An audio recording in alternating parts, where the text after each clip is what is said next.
محترم دوستو، السلام علیکم ورحمۃ اللہ وبرکاتہ۔ دوستو، آج میں آپ سب کے لیے ایک ایسا موضوع لے کر آیا ہوں جو سیدھا دل کی گہرائیوں میں اتر جائے گا، جو تھکے ہوئے دل کو تسلی دے گا اور اس سوال کا جواب بنے گا جو شاید آپ برسوں سے اپنے دل میں چھپائے بیٹھے ہیں۔ کیا کبھی آپ نے سوچا ہے کہ ہماری زندگی کے سب سے بڑے دکھ کیا ہوتے ہیں؟ کسی کا بچھڑ جانا یا کسی ایسے شخص کی خواہش جو ہماری پہنچ سے بہت دور ہو چکی ہو۔ ہم راتوں کو جاگ کر اسی کو مانگتے ہیں، ہماری دعائیں اسی کے گرد گھومتی ہیں، ہماری خوشیاں اس کی ایک مسکراہٹ سے جڑی ہوتی ہیں۔ پھر ایک وقت آتا ہے جب ہم تھک جاتے ہیں، ٹوٹ جاتے ہیں اور ہمیں لگتا ہے کہ شاید ہماری دعا رد ہو گئی۔ میرے دوستو، ٹھہر آئیے گا، کیونکہ جب اللہ کسی کو اپنی زندگی میں لانے والا ہوتا ہے تو وہ تقدیر میں شور نہیں مچاتا، بلکہ دل کے اندر خاموش تبدیلیاں پیدا کرتا ہے جنہیں صرف محسوس کیا جا سکتا ہے، سمجھا نہیں جا سکتا۔ اگر یہ خاموش تبدیلیاں تمہارے اندر آ چکی ہیں تو سمجھ لو اللہ نے تمہاری تقدیر میں کسی خاص کا فیصلہ کر دیا ہے۔ دوستو، پریشان مت ہو، اللہ تعالیٰ پر بھروسہ رکھو اور اپنی دعاؤں کو جاری رکھو۔ اللہ سے یہ کہا کرو، اے میرے رب، میں کبھی تجھ سے دعا مانگ کر نامراد نہیں ہوا۔ اللہ تعالیٰ کو اپنا سمجھا کرو، وہ رب تمہارے معاملات اپنی نظر میں رکھے ہوئے ہے۔ تمہارا رزق، تمہاری خوشیاں، تمہاری زندگی، تمہاری فیملی، تمہاری ہدایت کے اسباب، یہ سب تمہارے رب کے ہاتھ میں ہے۔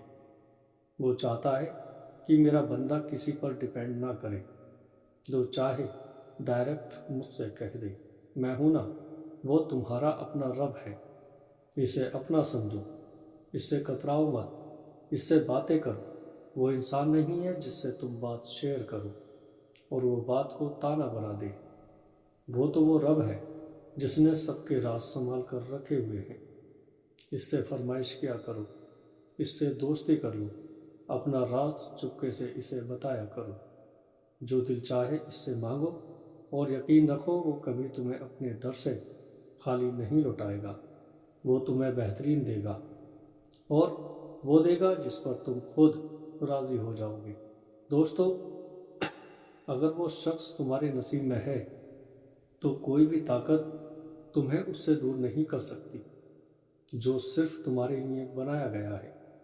جس انسان کو اللہ نے لوح محفوظ میں تمہارے نام کے ساتھ لکھ دیا ہے، اسے کائنات کی کوئی طاقت تم سے چھین نہیں سکتی، چاہے وہ ہزاروں میل دور ہو، چاہے وہ ناراض ہو، چاہے حالات پہاڑ بن کر سامنے کھڑے ہوں۔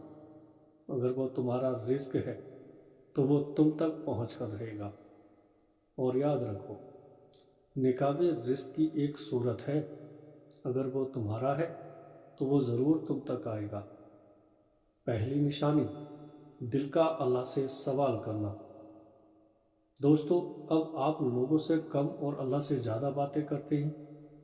اب سوال یہ نہیں ہوتا کہ وہ شخص کیوں نہیں آیا، بلکہ سوال یہ ہوتا ہے کہ یا اللہ، تو مجھے کیا سکھانا چاہتا ہے۔ باصف علی باصف رحمۃ اللہ علیہ کہتے ہیں، جو رشتہ انسان کو اللہ سے جوڑ دے وہ کبھی ضائع نہیں جاتا، چاہے وہ مکمل ہو یا نہ ہو۔ یہ نشانی بتاتی ہے کہ محبت اب خواہش نہیں رہی، بلکہ عبادت بنتی جا رہی ہے۔ دوسری نشانی، خاموش نشانی، گناہ سے نفرت، حیا کی طرف جھکاؤ۔ جب کسی کا خاص خیال آپ کو جھوٹ سے روک دے، گناہ سے ڈرا دے اور اللہ کے ناراض ہونے کا احساس دے، تو سمجھ لیجیے گا یہ عام محبت نہیں۔ قرآن کہتا ہے، بے شک دلوں کا اطمینان اللہ کے ذکر سے ہے۔ یہ نشانی ظاہر کرتی ہے کہ اللہ اس رشتے کو پاک رکھنا چاہتا ہے اس سے پہلے کہ وہ اسے مکمل کرے۔ دوستو، تیسری نشانی، خاموش نشانی، دل کا سکون، حالات سے آزاد ہو جانا۔ چاہے بات ہو یا نہ ہو، چاہے سامنے والا قریب ہو یا دور، دل کے کسی کونے میں یہ یقین رہتا ہے کہ جو بھی ہوگا اللہ کی مرضی سے ہوگا۔ یہ سکون شیطان نہیں دیتا، یہ سکون صرف رب دیتا ہے۔ چوتھی نشانی، جب اللہ کسی خاص انسان کو آپ کی تقدیر میں لکھنے لگتا ہے تو سب سے پہلے آپ کے رد عمل بدل دیتا ہے۔ جو باتیں پہلے آپ کو توڑ دیتی تھیں اب وہ آپ کو سجدے میں لے جاتی ہیں۔ شکوہ کم ہو جاتا ہے اور دعا خود بخود بڑھ جاتی ہے۔ حضرت علی رضی اللہ تعالیٰ عنہ فرماتے ہیں، صبر وہ سواری ہے جو انسان کو اللہ کے فیصلے تک پہنچا دیتی ہے۔ یہ تبدیلی اس بات کی علامت ہے کہ اللہ آپ کو اس نعمت کے قابل بنا رہا ہے جسے آپ مانگ رہے ہیں۔ کائناتی نشانی۔ نمبر 1، کائنات بار بار آپ کے راستے بدل دیتی ہے مگر انجام ایک ہی سمت میں لے جاتی ہے۔ جب من پسند شخص تقدیر میں قریب ہوتا ہے تو کائنات عجیب انداز سے کام کرنے لگتی ہے۔ آپ کچھ اور سوچ کر نکلتے ہیں مگر حالات آپ کو کسی اور موڑ پر لے آتے ہیں۔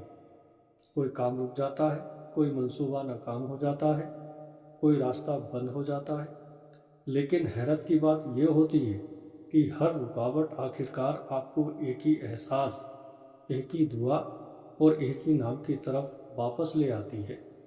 دوستو، یہ اس لیے ہوتا ہے کیونکہ کائنات اس وقت غیر ضروری راستے بند کر رہی ہوتی ہے تاکہ آپ کی توانائی بکھرے نہیں اور آپ اس فیصلے کے لیے تیار ہوں جو لکھا جا چکا ہے۔ یہ وہ لمحہ ہوتا ہے جب کائنات کہتی ہے، اب بھٹکنا بند کرو، جو آ رہا ہے وہ خاص ہے۔ خاموش لمحوں میں دل کو بلا وجہ اطمینان ملنا۔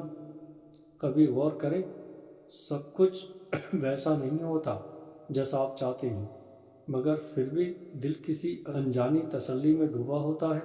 نہ کوئی بعض خوشخبری، نہ کوئی وعدہ، نہ کوئی یقین، لیکن اس کے باوجود دل کے کسی کونے میں یہ احساس ہوتا ہے کہ کچھ ٹھیک ہونے والا ہے۔ یہ احساس ذہن نہیں دیتا، یہ دلیل سے نہیں آتا، یہ بس اترتا ہے۔ یہ کائنات کا خاموش پیغام ہوتا ہے کہ جس روح سے آپ کا تعلق لکھا جا چکا ہے وہ وقت کے لمحوں میں آپ کی طرف بڑھ رہی ہے۔ کائنات شور نہیں مچاتی، وہ دل میں سکون رکھ دیتی ہے۔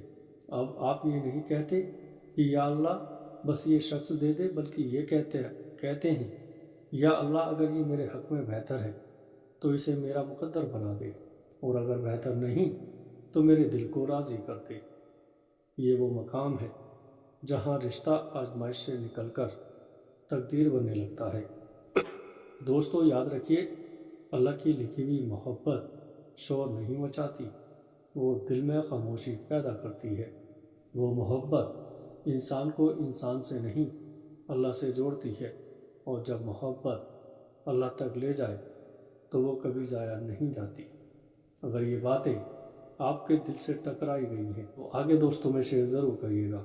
السلام علیکم ورحمۃ اللہ وبرکاتہ۔